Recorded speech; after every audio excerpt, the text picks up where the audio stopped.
That afternoon I walked him abroad and about, over the streets that run between the pavements like channels of grooved and tongued lava, over the bridges that are made of enduring stone, through subways floored and sided with yarn-thick concrete, between houses that are never rebuilt, and by river steps hewn to the eye from the living rock. A black fog chased us into Westminster Abbey, and standing there in the darkness, I could hear the wings of the dead centuries circling round the head of Litchfield A. Keller, journalist of Dayton, Ohio, USA, whose mission it was to make the Britishers sit up.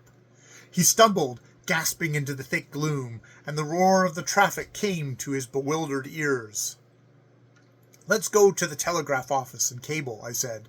"Can't you hear the New York world crying for the news of the great sea serpent, blind, white, and smelling of musk, stricken to death by a submarine volcano, and assisted by his loving wife to die in mid-ocean, as visualized by an American citizen, the breezy, newsy, brainy newspaper man of Dayton, Ohio?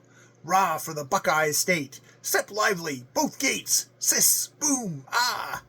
Keller was a Princeton man, and he seemed to need encouragement. "You've got me on your own ground," he said, tugging at his overcoat.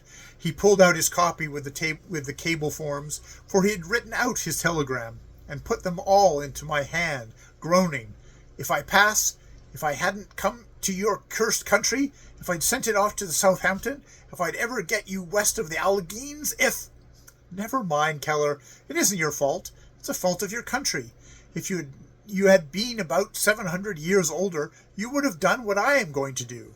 "What are you going to do?" "Tell it as a lie." "Fiction?"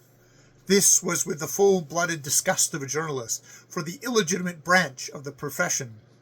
"You can call it that if you like. I shall call it a lie. And a lie it has become, for truth is a naked lady, and if by accident she is drawn up from the bottom of the sea, it behooves a gentleman either to give her a print petticoat or to turn his face to the wall and vow that he did not see."